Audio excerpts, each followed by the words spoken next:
Oh my. I feel like this video is similar to Elliot Hulse's six pack abs will ruin your life video.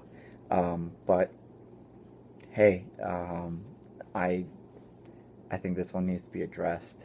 So I have an email here from someone who apparently is having some difficulties due to their weight loss. So first off, thank you for watching my videos, and I appreciate the fact that you were interested enough to actually give a ketogenic diet a shot. However, you're kind of headed in the wrong direction. And I'll just jump quickly into the email. I'm not going to read the whole email to you, but basically, my man here is having some issues. He's complaining that he's doing a ketogenic diet and he's following this stack that he got off of bodybuilding.com, where he's running Nolvadex and Clen and Cytomel and metformin, and then after that, then he switches to ECA, which is ephedrine, caffeine, and aspirin, and then back to Clen again, and then back to ECA again, alternating, all the while intermittently using yohimbine, which is it increases like norepinephrine levels, and metformin. Metformin is a diabetes drug, blocks gluconeogenesis. I think it's an awesome drug. I think it's fantastic for cancer and diabetes. I don't think it's a good choice for weight loss, but I appreciate the fact that you were really honest in your email and started talking about this. So, in any case, you're having some issues. You said that you have no energy, you're sleepy all the time, you feel like crap, you have headaches, you're passing out, you feel lightheaded and dizzy often, and you don't have any energy for your workout. So here's the deal: you don't need all this crap. Um, I honestly don't know why you're taking it, and some of the stuff doesn't really make sense to me in this stack. Why you would combine certain things? I mean, I understand the whole beta 2 agonist idea, but it's overkill. It's overkill. Cytomel is T3. It's a thyroid hormone. Yohimbine increases norepinephrine levels. I don't know why you would take ephedrine with yohimbine, because ephedrine is kind of already fulfilling that role. Uh, but hey, I understand. You pulled it off the internet, and so you probably thought it was legit.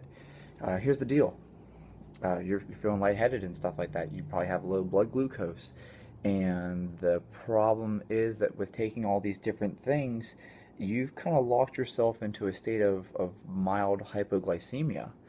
Uh, you're not fully getting into ketosis, and nor do you have enough glucose to function. So you're like in this in between state the whole time. It probably is good for weight loss. I would imagine you've probably lost a significant amount of weight, but I would not say that it's good for your health or that it's effective as a long term weight loss strategy. And also, if it's not possible for you to work out and stuff like that, you're probably losing a significant amount of muscle, which I always try to steer people away from. One of the things I really strive to do here is I want to change people's vocabulary. I want people to stop talking about weight loss, talk about fat loss. Okay? You want to lose weight? Have an arm amputated. Okay? You'll lose weight. Have a leg amputated. You'll lose weight. Weight loss is not always favorable. You could have bone loss. That certainly would be undesirable. You could have muscle loss. You could have your organs deteriorating. That's not just simply losing weight isn't ideal. We want to lose fat. Okay, we want to specifically lose fat. So the first thing I would do is tell you to start getting off all this stuff. I don't really have a problem with the caffeine. The caffeine's cool. And in fact, I'm even okay with the fact that you listed that you're using nicotine. I realize that that's kind of a touchy subject for some people because people really don't understand nicotine, but I really do think that low doses of nicotine have beneficial neurological properties. So I'm not anti-nicotine, just anti-delivery method. Don't smoke.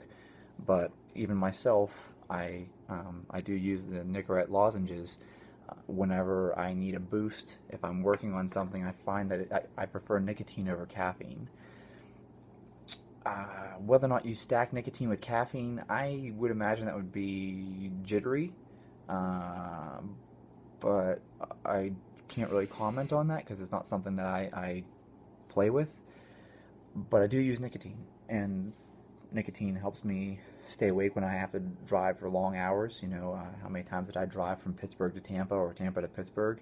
So, I definitely use nicotine to stay awake. Um, it definitely has good stimulant properties. Thing is, nicotine is actually really effective. I'm getting off on a tangent here.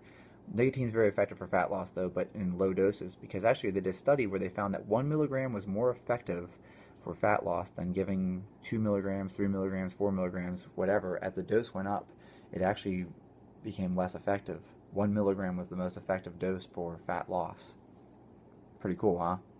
So we always want to lose fat. We don't want to catabolize muscle and bone and lean tissue. So there's no sense in increasing the dose. You could literally take these little 2 milligram lozenges and either bite them in half or cut them in half. I cut them in half. Ahead of time I just take a little paring knife and I chop them all in half, and you go from 1 milligram to 2 milligrams. It probably isn't a huge difference. I wouldn't imagine that you lose a lot of the I wouldn't imagine that it's negative truly. I mean, but to me, you get 27 in a container. So now when you cut them in half, I have 54. It's pretty good, literally doubling what you have. So I like the 1 milligrams. But in any case, looking at this stack of yours, I'm not a fan of Clen. Probably never will be. I always tell people don't mess around with it. It's designed for cattle. Why would you assume that taking something that's designed for cattle would be a good choice for humans? I'm not knocking you. I'm not attacking you. I'm just giving you my perspective, and I hope that you can understand that maybe Clen isn't a good choice for people to use. There's better things. The metformin, I'm not anti-metformin. I really like metformin, but again, I think that it's the wrong thing for you, and I think that's, if you're not diabetic, there's no reason for you to be on metformin. In fact, it's probably causing more problems for you, especially since you said that you're feeling lightheaded and you want to pass out and stuff. The yohimbine, not really a fan of yohimbine either. I feel like people talk about adrenal fatigue, but I think that yohimbine just leads to burnout. I think people tend to overtrain when they're on yohimbine. So the ECA stack, there's a lot of research supporting it, so I won't knock it. I won't knock it at all. There's a lot of research supporting that it's actually safe, it's effective, it even has health benefits. So I'm not going to knock the ECA stack. You're not going to hear me do that. But I will say that I think that combining ECA with cytomel and yohimbine and nicotine and metformin is too much. So if you want to run the ECA stack, go ahead and do it. The research supports it. The research supports that ECA is effective, but I would definitely drop the nicotine and the yohimbine and the metformin. So if you want to do caffeine and nicotine as a stack, probably safe. ECA as a stack, research says it's safe as well. But to me, I'm looking at this, and you've got this low carb intake. Okay, you're already doing a cyclic ketogenic diet, so you are carbing up on an intermittent basis. But the thing is that your carb up is being thwarted by the fact that you're using metformin and all these other things with it. So like I said, you've kind of locked yourself into the state of like low grade hypoglycemia all the time, which is why you feel like crap. So I would recommend that you just do a cyclic ketogenic diet by itself for a while, and then maybe after that kind of plateaus and you're not losing any more fat, then maybe introduce something like ECA to be a catalyst to re-stimulate that fat loss, or nicotine and caffeine to re-stimulate that fat loss. I definitely think that that could be an effective adjunct to a ketogenic diet. But like I said, I think that what you did here was just overkill. I think it was too much too fast. I'm going to assume that you probably lost a good bit of muscle. You didn't mention anything about having a DEXA scan or anything like that in your email, so I might consider getting a DEXA scan and figuring out where you're at as far as lean body mass, fat mass, etc. and then kind of monitoring where you're going from there. Because, like I said, our goal is always to lose fat. Don't lose your muscle, don't lose your bone, don't lose lean body mass, don't lose lean tissue, lose fat. Um, and that's my recommendation to you. So maybe come off of this stuff. And I really don't get the Nolvadex at all.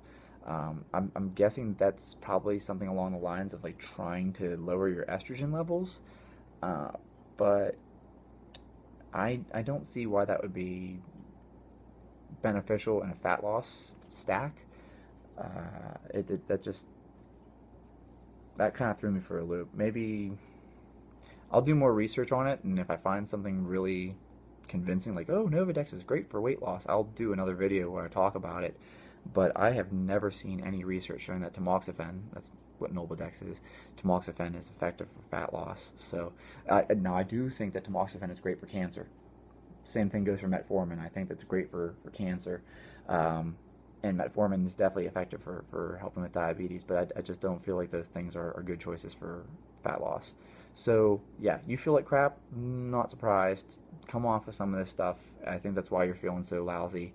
And you know, stick to the basics. Stick to the basics. Just eat, exercise, be smart. Some stimulant use probably will speed your fat loss a little bit, but too much stimulant use definitely will make you feel like crap. So, I mean, we've all done it where oh God, I had way too much coffee and I can't function. So, yeah, that's kind of what you're doing to yourself. You're doing it to yourself every day, though. So, good luck.